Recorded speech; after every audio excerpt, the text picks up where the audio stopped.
ሰላም ጤና ይስጥልን አድማጭ ተመልካቾቻችን እንደምን አላችሁ እንደምን አረፈዳችሁ እንደምን አመሻችሁ በእያላችሁበት የሰዓት አቆጣጠር ዕለታዊ አበይት ጉዳዮች የተሰኘው ፕሮግራማችን አሁን ጀመረ። እስከ ፕሮግራማችን ፍጻሜ ድረስ ከኛ ጋር እንድትቆዩ ደግሞ በአክብሮት ጋብዝናችሁ ጥቂት ደቂቃዎች ዘግየት በማለታችን ይቅርታ እንጠይቃለን። ዛሬ ውይይት የምናደርግበት ርዕሰ ጉዳይ የምትመለከቱት እየተከታተላችሁት የምትገኙት ነው። ለዕለቱ የተመረጡ አበይት ጉዳዮችን ጨምሮ በአጠቃላይ ወታደራዊ እንቅስቃሴዎች በአማራ ክልል በትግራይና በኤርትራ አካባቢ ያሉ ሁኔታዎችን በተወሰነ ደረጃ በቅኝት ያሉትን መረጃዎች ለማድረስ የበኩላችንን ጥረት እናደርጋለን። ወደ ጉዳያችን የመጣችሁ ወይም ደግሞ ልትከታተሉን የተዘጋጃችሁን ከልብ እናመሰግናለን። ከሰገነቱ ከማማው ላይ ምኒልክ ዛሬም ንጉስ ነው ብለን ፕሮግራማችንን ጀመርን። እስከ ፕሮግራማችን ፍጻሜ ድረስ ከኛ ጋር ቆይታ ስታደርጉ ለዛሬ ለእናንተ መረጃ የምናደርስበትና ውይይት የምናደርግበት ርዕሰ ጉዳያችን በሸዋና በቤት አማራ ወሎ በስፋት ያጋጠመ የሰራዊት መክዳት በአዲስ አበባና በእስረኞች ይቅርታ ጉዳይ ያጣራ ነው መረጃ በሚል ርዕሰ ጉዳይ ከኛ ጋር ቆይታ ታደርጋላችሁ። አድማጮቻችን በቆይታችን በርዕሰ ጉዳዩ ላይ ያዝናቸውን መረጃዎችና ምልከታዎቻችንን እናጋራችኋለን። እስከ ፕሮግራማችን ፍጻሜ ድረስ አሁንም ከኛ ጋር ቆይታ አድርጉ። አድማጮቻችን ለጥፋት የተሰማራው የአብይ አህመድ ኃይል በሁሉም አቅጣጫ አሁን ውጥረት ውስጥ ስለገባ ያለውን አጋጣሚ ሁላ ለመጠቀም በፕሮፓጋንዳውም መሬት ላይ ባለውም እንቅስቃሴ በዚህም ጥረት እያደረገ ነው የሚገኘው። በመሬት ላይ ባለው እንቅስቃሴ በሁሉም ቀጠና ወሳኝ እርምጃዎች እንቅስቃሴዎች መጀመራቸውን ተከትሎ ሰራዊቱ በየአቅጣጫው ወደ መክዳትና ወደ መበተን እያመራ ነው እንደነገርናችሁ። ይሄ ጀስት ለፕሮፓጋንዳ የምንለው አይደለም፣ ፕራክቲካል የሆነ ነገር ነው እየነገርናችሁ ያለ ነው። ወይም ደግሞ በጣም ተጨባጭ ሁኔታዎቹን ነው ለእናንተ ለማቅረብ ጥረት እያደረግን ያለ ነው። ይሄ ሁላ ባለበት የአብይ አህመድ ቡድን ወይም ይሄ የኦሮሞማ ፖለቲካ እናራምዳለን የሚለው ኃይል የታሪክ ሽሚያ ላይ በጣም በሰፋ ናውረኛነትም እየሄደበት ያለው ልክም ማጋለጥ አስፈላጊ ስለሆነ ጥቂት ለትንታኔ ይጠቅማሉ ያልናቸውን ማስረጃዎች ይዘናል። በእነሱ ልክ አለመሄዳችን ያመጣውን አደጋ መረዳት በምንችልበት መንገድ እንድንገነዘብ የሚያሳይ ነው ብለን እናስባለን። 1 2 3 ቪዲዮዎች አሉ። እነሱን ስንመለከት ራሳቸው የሚሰጡን ክሉ አሉ። ያንን ትሰማላችሁ። ከዕለት ሁኔታዎች እንነሳና ከዚያም በርዕሰ ጉዳያችን ላይ የተቀመጡትን በዝርዝር በቅደም ተከተል የምናይ ይሆናል። ቀዳሚ የምናደርገው እንግዲህ እንቅስቃሴዎችን በተመለከተ በአጠቃላይ በጀነራል ያሉትን ነገሮች እናነሳለን። ከእስረኞች ጋር የተያዘው መረጃ እናነሳለን ብለናል።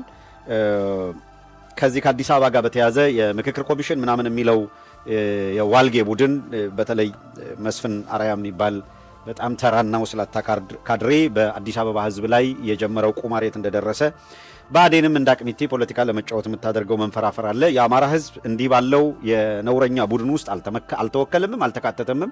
የአማራን ሕዝብ ሳይሆን ባዴንን ወክለው የገቡ አካላት አህያ ቢራገጥ እርሳ አይሰበርም ነውና ነገርየው እነሱ እየተራገጡ ነው ያሉት። እኛ ከነሱ አዳራሽ ኤክስፔክት የምናደርገው ነገር የለም። በአዳራሽ የሚወስኑት ማንኛውም ነገር የአማራ ሕዝብ ያነሳውን ጥያቄ አድሬስ የሚያደርግ እንዳልሆነ የታመነ በመሆኑ በኢትዮጵያ ውስጥ ወጥ ስር ነቀል የሆነ ስርዓታዊ ለውጥ በማምጣት በኩል የአማራ ሕዝብ እፎይታ ያገኛል ብለን እናምናለን። የአማራ ሕዝብ ብቻ አይደለም የህልውና አደጋ የተጋረጠበት የትግራይ ህዝብም ቾክ የተደረገውና የኦህዴድ መጫወቻ የሆነው የደቡብ ክልል ህዝብ አሁን ወደ 3 ምናምን ክልል ከፋፍለውታል።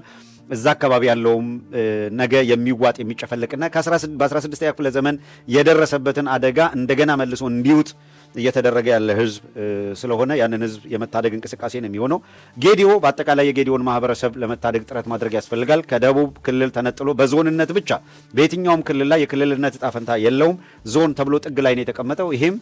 ይሄው የኦህዴድ ኃይል ለዚሁ ፐርፐዝ ሲባል ሲዳማን በሚገነጠልበት ጊዜ ጌዲዮን ከደቡብ ጋር ያለው ቁርኝት እንደሚቆረጥ እየታወቀ ዞን ብቻ ሆኖ እንዲነጠል የተደረገው አስቀድመው 1 ሚሊዮን የጌዲዮ ተወላጆች በረሃብ እንዲቀጡ በማድረግና ምርጫ የለንም ያሉንን ከመሰማት እንዲሉ ጫና አድርገው ነው። ለጌዲዮ ህዝብ የኛን ያክል የታገለ እኔ ከጌዲዮ ማህበረሰብ የተገኙ የፖለቲካ ኤሊቶች እንኳን የጌዲዮ ህዝብ ላይ የደረሰውን መከራና ለማጥፋት ኦህዴድ አቅዶ ያደረገውን እንቅስቃሴ ለማክሸፍ በተደረገ ርብርብ ውስጥ በእኛ መጠን ጥረት ያደረጋለ ማለት አንችልም። የቀድሞ ሚዲያ ኢሳት ላይ እያለን በእርግጥ በዛው ላይ ከነበሩ እንደ አርቲስት አማኝ በየነ ያሉት ደግሞ በወቅቱ እርዳታ ለሚፈልገውና ለረጅም ጊዜ ሲጅ ተደርገው በኦሮሚያ በሚባለው ክልል አፈና ውስጥ በመሆናቸውና ንብረቶቻቸው በዘረፋም በማቃጠልም ስለወደሙ በረሃብ በርካቶች ወደ መሞት ተሸጋግረው ነበረ። ለጊዜው የሚደርስ ከፍተኛ የአጠቃላይ ኢትዮጵያውያንን በማስተባበር የገንዘብ እና የአይነትም የቁስም ድጋፍ በማድረግ ያን ጊዜ ለመታደግ ጥረት መደረጉ ይታወቃል። እነዚህን ማንሳት ያስፈልጋል። በዚሁ አጋጣሚ አሁን ደቡብ ተብሎ የሚጠራው ክልል ተውትና አማራ ክልል የምስለኔ መናኸሪያ ነው። በአጠቃላይ በኢትዮጵያ ውስጥ ከትግራይ ክልል ውጭ ያሉት ኦህዴድ ያስቀመጣቸው ምስለኔዎች ነው በህዝብ የሚጫወቱት። ለዛ ነው በሁሉም ቦታ ላይ የምታዩት የህዝብ እምቢተኛነት አብዮት እየተቀጣጠለ ያለው ከዚህ በመነሳት ነው። እንኳን በአገር ውስጥ ያሉ ሎካል የአገር ውስጥ ክልሎች እነ ሱዳን ስጋታቸው በመጨመሩ ምክንያት፣ እነ ኤርትራ ስጋታቸው በመጨመሩ ምክንያት፣ ሶማሊያ ስጋታቸው በመጨመሩ ምክንያት በኦህዴድ ሰላም ነሽነት ቀጠናውን አማሽነት ምክንያት እየተፈጠረ ያለው አደጋ በአጠቃላይ ቀጠናውን አደጋ ላይ የሚጥል ስለሆነ በቀይ ባህር ቀጠና አገራት በትስስር በየፈርጁ እየተደራጁ ያሉበት ሁኔታ ግልጽ ነው። ኢሚዲየት ደንጀር የመጣ አደገኛ አደጋ መኖሩን ከግንዛቤ በማስገባት በአገር ውስጥ ከነ መሰረታዊ ልዩነቶቻቸውም ቢሆን በጥምረት የአብይ አህመድ አገዛዝ እንዲያበቃለት በማድረግ ኢትዮጵያ ውስጥ በማያዳግም ሁኔታ እኩልነትን ያረጋገጠ ዴሞክራሲያዊ ስርዓት እንዲሰፍን ማድረግ ያስፈልጋል የሚለው ርብርብ አለ። ይህንን ወደ ላቀ ከፍ ወዳለ ደረጃ ለማድረስ ግን የሚጠይቀው ብርቱ ትግል አለ። እሱንም እናነሳለን። አዲስ አበባን የአፍሪካን መዲና የዓለም ዲፕሎማሲ ማዕከል የሆነች የነ አጼ ሚኒሊክ የነ አጼ ዳዊት ከተማን ቀርቶ የወልቃይትና የራያ መዘዝ ትላንትና በተፈለገ ጊዜ ተወስኖ ከ27 ዓመት በኋላ ምን መልክ እንደያዘ የምናየው ነው።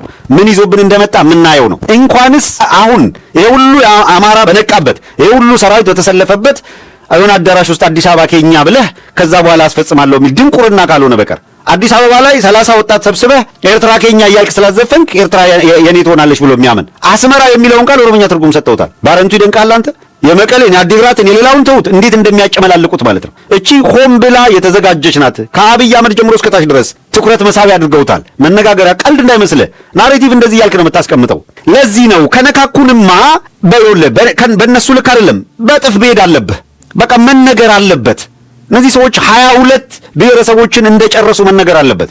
የወንድ ብልት ቆርጦ ግንባር ላይ ማሰርን እንደ ባህል ይዞ ስለመጣ ብቻ አክሱም ሐውልትን ገንብቻለሁ የሚል ተረክ ሊያስቀምጥ የሚፈልግ ስብስብ መሆኑ መነገር አለበት። ሀዲያው ከምባታው የደረሰበት እልቂት መተረክ አለበት፣ መነገር አለበት። በግልጽ ከ16ኛ ክፍለ ዘመን በፊት አንዲት ፉትፕሪንት ኢትዮጵያ የምትባል ሀገር ላይ እንደሌላቸው ሊነገራቸው ይገባል። ከ16ኛ ክፍለ ዘመን በኋላ የተጋሯትን ኢትዮጵያ ደግሞ እንሽጣት እንለውጣት ማለት አይችሉም። የሜርዌና የናባት ከግብጽ ኩታገጠም ኢትዮጵያ እስከ የመን የኤደን ባህረ ሰላጤ ድረስ የሰፋ የገዘፈች አገር ናት የሚለውን አንድም መጽሐፍ ቅዱሳዊ መሰረት ያለው በመሆኑ አንድም ትልልቅ የዓለማችን የጂኦግራፊ ተመራማሪዎች የታሪክ ጸሐፊዎች የተረኩትን መነሻ አድርገው የታሪክ ተመራማሪዎቻችን ጽፈው ያቆዩትን ይሄ ልብ ወለድ ነው፣ ይሄ ተረክ ነው፣ ኢትዮጵያ የምትባል ሀገር አልነበረችም ሲሉ የነበሩ አካላት ኢትዮጵያ የለችም አልነበረችም ከማለት እና መድን ጀበል እኛን የሰራናት ወደሚለው በሸጋገር የፈለጉት እኩል ባለቤት ነን የሚል ነገር ነው የፈለጉት። አዎ አሁን በኢትዮጵያ ውስጥ አንደኛ ሁለተኛ የሚባል የለም፣ ሁሉም እኩል ይሆናል። አገር በመገንባት አስተዋጽኦ ግን ከደረስክበት ነው። በአንደኛ ክፍለ ዘመን የመጣም በስድስተኛ ክፍለ ዘመን የመጣው እኩል ነው የሚባል ጫወታ የለም። እኩልም አይደለም። ፓስት ላይ እኩል ልትሆን አትችልም።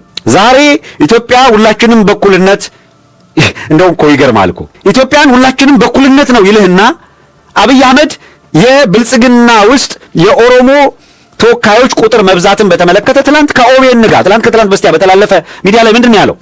ብልጽግና ላይ የኦሮሞ ተወላጆች ቁጥር እንዲጨምር ተደርጓል፣ ከሁሉም ይበልጣልና ይሄ ፍትሃዊ ነው ወይ የሚል ጥያቄ ቀርቦ እዛ ላይ ምንድነው ማብራሪያ የሰጠው? ተዘጋጅቶ የመጣ ተስፋን ለመናገር ነው። አዎ ትክክል ነው አለ። መብዛቱ ልክ ነው። በእኩልነት ስም እኩል ስራ አስፈጻሚ አናዋጣም ማለት ተመልከቱ። በእኩልነት ስም እኩል ስራ አስፈጻሚ ልናዋጣ አንችልም። ምክንያቱም በህዝብ ብዛትና በአገር ግንባታ በተደረገ አስተዋጽኦ ልክ አለ። በአገር ግንባታ አስተዋጽኦ ልክ 16ኛ ክፍለ ዘመን መጣችሁ ከትግራይ ህዝብ ልክ እኩል የአገር ግንባታ ላይ አስተዋጽኦ አለን የሚል ጫውታ አክሱምን ከትግራይ ምናምን ታሪኩን እናጥፋ አክሱምን የትግራይ ሰዎች ገነቡት እያልኩ አይደለም ያለሁት እኔ ያልኩ አይደለም። በዚያ ዘመን የብሔር ልኬት የምናምን የለም። የኦሮሞ ጎሳዎች ግን 16ኛ ክፍለ ዘመን ላይ ወደ ለኤክስፓንሽን የመጡበት ነው። ቤናድር ሸለቆ 15ኛ አጋማሽ ላይ ነው የታዩት። ከዚህ የተለየ የተስፋዬ ገብረአብን ተረትተ ከዚህ የተለየ አንድ ማስረጃ ማቅረብ የሚችል የለም። አንድ የታወቀ ዓለም አቀፍ የታሪክ ተመራማሪ ጠቅሶ የሥነ ምድር ተመራማሪ ጠቅሶ የአርኪኦሎጂ ምርምር ግኝት አምጥቶ ሊከራከር የሚችል አንድም የለም። እስከ ትላንትና ድረስ እና አብይ ወደ ስልጣን እስከመጡበት ጊዜ ድረስ አንድ ጊዜ ማዳጋስካር፣ አንድ ጊዜ ጀርመን፣ አንድ ጊዜ ከምናምን የመጣን፣ አንድ ጊዜ ቀኝ የተገዛን ሲባል ነው የተኖረው። እናውቀዋለን። ይሄን ሴንተሩም የነበረው ሴንተር አድርገናል ይባል የነበረው ወላቡ ነው፣ መደወላቡ የተባለ የሚጠራው አካባቢ። እሱም ከቤናዲር ሸለቆ ከሶማሌ ጎታ ሽሽት ነው ወላቡ ድረስ የመጡት። ከዛ በኋላ ነው እዛ ጥቂት ጊዜ ቆይተው ከብቶች እየሰፉ ምናምን ሲሄዱ ደግሞ ወደ ሰሜን እንደገና ጉዞ የተጀመረው። ይሄንን እውነተኛ ታሪክ አዛብቶ እንደገና ጭራሽ ሂዶ አክሱምን ገንብቻለሁ ወደሚል ጫውታ እየገባ ነው ያለው። አንዲት የጽሁፍ ዱካ አምጣልኝ ኩሽ የሚለው ውስጥ መጀመሪያ ኩሽ ብሎ አምናለሁ ይላል። እምነት ምንድነው ስትለው ደግሞ ዋቄ ፈና ዋቄ ፈታ ዋቄ ምናምን ይልሃል። በዋቄ ፈና ዋቄ ፈታ ኩሽ የሚባል ነገር የለም። ኩሽ በመጽሐፍ ቅዱስ ላይ የኖህ ልጆች ናቸው። ሴምና ኩሽ የኖህ ልጆች ናቸው። ሰው በዓለም ታሪክ ውስጥ የኩሽ ነገድ እንቅስቃሴ የሴም ነገድ እንቅስቃሴ የሚል ሰምተዋል። ራሳቸውን በኩሽ ነገድ እንቅስቃሴ ውስጥ ቆጥረው የኩሽ ነገድ መሪና ባለቤት ሊሉ ነው የሚፈልጉት። አክሱም ማነው ግብጽ ፒራሚድ ገንብተናል። አንድ ነገር አሳየኝ። አርሲ ላይ ትንሽ አማራው በያው ሀዲያው ያፈራውን ነገር ድምጥማጡን አጥፍቶ እንደገና ተራ ወደ ግብርና ነው የወሰደው። ግብርናውን ምን የትኛው እርሻ ከሰሜን እየሄዳን የሚያርሰው አንተዋወቅም እንዴ? ሰው በግልጽ መነጋገር ያስፈልጋል። ከዚህ በላይ ማናቸውም ተራ ነገር በፍጹም ትቶ በትኩረት አግባብ ያለው ምላሽ መስጠትና ይሄን ፕሮፓጋንዳቸውን ማክሸፍ ያስፈልጋል። ስላልተነገረ ያ ሁሉ ነገር ስላልተነገረ ይኸውልህ ወንድና ሴቱን ግራኝ አህመድ ወደ ሰሜን እየተዋጋ በመጣ ቁጥር መሐል ሀገርን እየተዋጋ በመጣ ቁጥር ጎንደር እስከሚገባ ድረስ ከጀርባ ከኋላ ግራኝ አህመድ በቱርክ እየታገዘ የሚጠርገውን ቦታ ሁሉ እየተተኩ ይወሩ የነበሩ አካላት ወንዶቹን አንገት ይቀሉ ነበረ።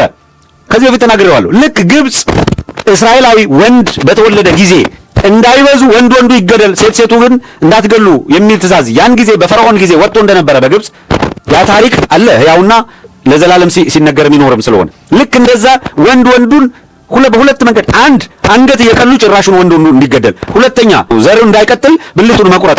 ሰው ያንድ አማራ ያንድ ጉራጌ ያንድ ሀዲያ ያንድ ምናምን ብልት የቆረጠ ሚስት ማግባት ይፈቀድለታል ይቻላል ምናምን ነው። ይሄ ነው ሲደረግ የነበረው። እነዚህ ነገሮች አልተነገሩ ታቡ እየተደረጉ ተትተዋል። አብሮ ሊያኗኑር የሚችል የጋራ ምናምን እየተባለ በመነሳቱ ምክንያት ዛሬ ግልጽ በሆነ መንገድ የታሪክ ዘረፋ ውስጥ ስምሪት ታይዷል። መስሎት ነው። ነገ ደግሞ ወንዱ አንዱን ወልድለታለሁ የአማራ ልጅ ነኝ ወልዳ ያሳደገችውን ሲነጥቋት የአማራ እናት ነኝ ዳግም እንደገና ወልዳለሁ ትላለች። ወልዳለሁ ቁጭቷን የምትወጣበት ሌላ ልጅ ይመጣል፣ ሌላ አማራ ይመጣል፣ ነን ስቶፕ አይቆምም ትላለች። እግዚአብሔር ምስክሬ ነው። አልተማርክም አሉ እማማ ዝናሽ። የተማራችሁ መሰላችሁ እንጂ አልተማራችሁ። የሐዘን ጥልቀት ከዛ ግን በዛ ውስጥ ደግሞ ሳግ እየተናነቃት ለምን ህፃናት ለምን ይገደላል እንዳለው ገና ወንዱን የማራይቱ ልጅ ወንዱን ወልድለት ነኝ ወንዱን ገና ጀግናው ፋኖ ወንዱ ፋኖ ለአማራ ልጅ ዳቦ ገዝቶ ለህፃናት ነው የሚሰጥ። ይሄ ደግሞ ጦር ነው የሚወረውር። የአብይ መከላከያ ጦር ለምን ተብሎ በህፃናት ላይ ለምን የ7 ዓመት ህፃናት ለምን ይጎዳሉ? ግን መስሎት ነው። ነገ ደግሞ ወንዱ አንዱን ወልድለታለሁ የአማራ ልጅ ነኝ የአማራ ልጅ እወልዳለሁ ገና መስሎታል። ህፃናትን ስላስገደለ አንተ እምቢ ስትል ይውልህ ምርጫ ስለሌላት መንታ ወልጅ የታገላለሁ ገና ምትል እናት ነው ያለችው። አሁን አማራ ገና በትውልድ መካከል እንፋረዳለን እንፋለማለን የሚሉ እቺ ቲያትረኛ አይደለችም። ከተሜነት አተረፈልኝ የምትለው አራድነት እሷ ጋር ምናምን የለም። ያንተ አራድነት መለኪያ እሷ ጋር የለም ሊሆን ይችላል። የሥርዓቱን ውንብድና የተረዳችበት መንገድና መዳኛ መንገዷንም የመረጠችበት መንገድ ግን ካንተ ከተሜ አድግ ያለው ከምትለው እንጭጭ ከሆነ ሳቤ በምን ያህል መጠን እንደሚርቅ ደግሞ ተመልከተው። ስንት ድርጊት እየተፈጠረብን አማራ ግን ለምንድን ነው ሞኝ የሚሆን? ክርስትና ነው እንዳያጠቀው ክሩ ብቻ ነው እንዳያጠቀው። እኛም እኮ ብንነሳ ከነሱ እንበልጣለን። እኛም እኮ ለወገኖቻችን ብንነሳ ለወንድሞቻችን ብንቆረቆር እንኳን ወንዱ ሴቱ ገዝቷል እኮ ሀገር ያጤ ምንልከ ሚስትራታ እንደ ሀገር ስታስተዳድር የነበር እና ምንድነው ስንት ጀግና አማራ ሰው የለውም እንዴ? እንዲህ ሲያነቡ ያልቅሱ መሐረብ ስጧቸው ነው ያለው ሽመልስ አብዲሳ። ህመሙ የሚገባ እነዚህን እናቶች ህመም ስትረዳው ይሄ ቁጭት እንዳማራ አስነሳት። እንኳን አሁን ያለው ፋኖ ገና ወልጄ ይዋጋል እያለች እኮ ነው ያለችው። አለበለዚያ መኖር አትችልም። እናንተ ሞራል የላችሁ የሥርዓቱ ሰዎች ዝም በሉ። ሚሻላችሁ ዝምታል። ወጣቱ በስፋት ወደ ጦር ሜዳ ሄዶ ሊያናፍጥህ መሆኑ ገብቶ ፈርተህ ነው። ዳይፐር ቢወልቅ ጉድህ ይታያል። ፍራቻን ያናፈላችሁ፣ ስጋትን ያንቀጠቀጣችሁ፣ ሊተባበሩብን ነው ብላችሁ ደንግጣችኋል። ትንታኔያችሁ የድንጋጤ ነው እንጂ ምን ሞራል አላችሁ እናንተ? የወዴድ ቅጥረኛ ካድሬውላ በውጭም በውስጥም ሆነህ ምታናፍል ምትጎፈላ ሁላ የ7 ዓመት ልጅ ጫካ መግባት ነው ያለበት። አለበለዚያ ወዴድ ይገለዋል። አማራ ወርቅ ነው። አማራ ዳይመንድ ነው። ኦሮሞ አማራ የደረሰ ቦታ ለመድረስ ብዙ ዓመት ይቀረዋል። ብዙ ትምህርት ይቀረዋል። አማራ የደረሰ ቦታ ኦሮሞ መድረስ አይችልም። ኔቨር ጊቭ አፕ። መቼም መድረስ አይችልም። ብዙ ዓመት ይወስደዋል። ብዙ ትምህርት ይወስደዋል። ሹፍ ቴዲ ሙዚቃ ሲለቅ ለቴዲ መልስ ይሰጣለሁ ብሎ አንድ ገላና ጋሮምሳ የሚባል አርቲስት ሙዚቃ ሰራ። በሁለት ውስጥ 1.7 ሚሊዮን የቴዲ ደግሞ በሶስት ቀን ውስጥ 11 ሚሊዮን ወደ 12 ሚሊዮን ቀርቧል። ስለዚህ አማራ የሳብ የደረሰ ቦታ ኦሮሞ እደርሳለሁ ማለት አይችልም። መድረስ አይችልም። ችሎታም የለም። አማራ ሰው ወርቅ ነው። እኔ ስል ትናደዳለህ። አፈር ብላ ደም ጠጣበት። ስለዚህ አማራ ወርቅ ነው። አማራ በጣም የራቀ ህዝብ ነው። በትምህርት የራቀ ህዝብ ነው። በንብረትም የራቀ ህዝብ ነው። ኦሮሞ ቁጭ ብለህ ፍንፍኔ ምን አባል ፍንፍኔ ውስጥ ግማታ ስለ ፍንፍኔ ነው በቃ አንተ የምታስበው። በፍንፍኔ ውስጥ ምንም የለም። ዝም በል ፍንፍኔ እያልክ ትሾካሾካለህ። እዚህ አትሰራም፣ አትማርም። ፍንፍኔ ቆሻሻ የእናንተ ሰርግ ነው። ክቡር ጠቅላይ ሚኒስትር፣ ይሄ ህዝብ እርሶ እንዳሉት ተአምረኛም አስደናቂም ህዝብ ነው። ከዚህ በፊት እርሶም ተናግረዋል።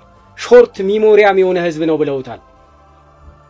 የአሩሲ ደም እንደ ጎርፍ እየፈሰሰ በአርሲ ያሉ ንጹሃን ደም እንደ ጎርፍ እየፈሰሰ ዜጎች በየኬላው እየታገቱ ልሂቃን በእስር ቤት እየታጎሩ የእርስ በርስ ጦርነቱ ዛሬም እንደቀጠለ የኑሮ ውድነቱ በዜጎች ላይ እንደነደደ ዜጎች በሰላም ወጥተው እንዳይገቡ እየሆነ በዚህ ሁኔታ እርሶንና ፓርቲውን መርጦ እነዚህን ዘግናኝ መዓቶች በራሱ ላይ እንደገና ያወጀ እውነትም አስደናቂና ታምረኛ ህዝብ ነው። ስለዚህ እንኳን ደስ አሉት። ምርጫውን በማሸነፎ እንኳን ደስ አሉት። እነዚህን ሁሉ መዓቶች ኢትዮጵያ ላይ ለማስቀጠል እንደገና እድል ስላገኙ እንኳን ደስ አሉት። የተከበርከው የሀገሬ ህዝብ ሆይ እንኳን ደስ አለ። መዓትህን ለማስቀጠል፣ ውርጅብኝህን ለማስቀጠል፣ እልቂትህን ለማስቀጠል፣ የኑሮ ውድነትን ለማስቀጠል፣ የሹፌር እገታን ለማስቀጠል፣ የአርሲን የንጹሃን ግድያ ለማስቀጠል፣ የአሊ ዶሮን እገታ ለማስቀጠል ተጨማሪ እድል ለክቡር ጠቅላይ ሚኒስትር ስለሰጠ እንኳን ደስ አለ። እንኳን ደስ አለ። እንኳን ደስ አለ። የተከበርከው የሀገሬ ህዝብ ሆይ እንኳን ደስ አሎት። ክቡር ጠቅላይ ሚኒስትር ሆይ እንኳን ደስ አሎት። እኔ ግን ከፍቶኛል። እርሶ ግን እንኳን ደስ አሎት። ተአምረኛውና አስደናቂው ሾርት ሚሞሪያሙ የኢትዮጵያ ህዝብ እንኳን ደስ አለ። እንኳን ደስ አለ። እኔ በላይ ኦርቶዶክስን ያከበረ ያስታረቀ ካርታ የሰጠ የለም። እኔ 0.1% ሙስሊምን፣ ኦርቶዶክስን፣ ፕሮቴስታንትን፣ ካቶሊክን በመንግስት ፖሊሲ፣ በመንግስት እውቅና፣ በመንግስት እቅድ 0.1% እንኳን መጉዳት ለመጉዳት አስበናል ብዬ ለደቂቃ አይጸጽተኝም። ለምሳሌ ኦርቶዶክስን ብንወስድ ከኔ በላይ ኦርቶዶክስን ያከበረ ያስታረቀ ካርታ የሰጠ የለም።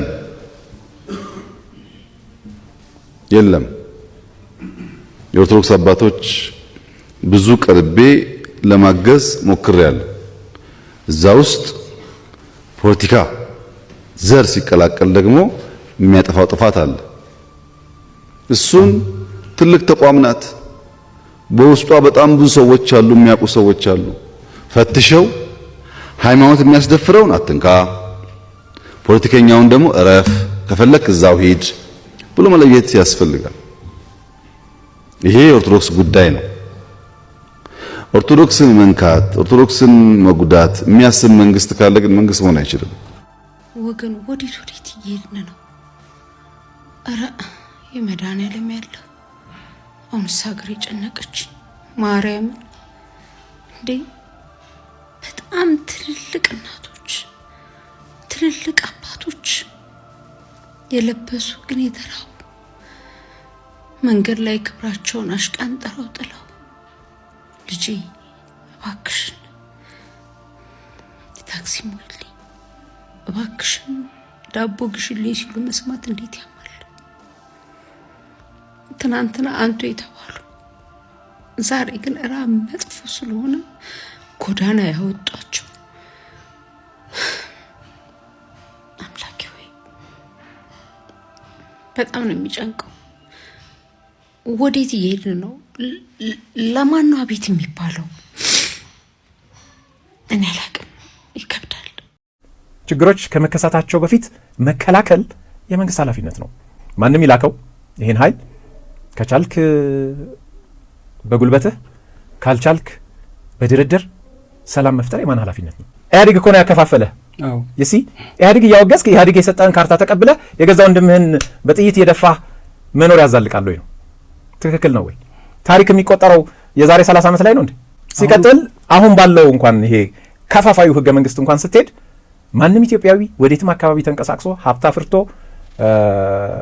በነጻነት የመኖር መብት አለው እና ከምን የመጣ ነው? ይሄማ በቃ ከጥቃት አድራሾቹ ከክልላችን ውጡ ከሚሉት ጋር አብረህ እንደመቆም ነው። ትክክለኛ አስተሳሰብ አይደለም። እንደሱ ከተጀመረ ደግሞ የቱ የማን ነው መባባል ከተጀመረ ማለቂያ የለውም። የዛሬ 30 ዓመት ላይ አትቆምም። የዛሬ 100 ዓመት ላይ አትቆምም። ይሄ ለሌሎቹም በደንብ ክሊር እንዲሆንላቸው ነው። እንደዚህ ከሆነ እኛ በታሪክ አጋጣሚ ኢትዮጵያ ውስጥ ተፈጥረናል። እኔ እናንተ ያንተ አያት ቅድመ አያት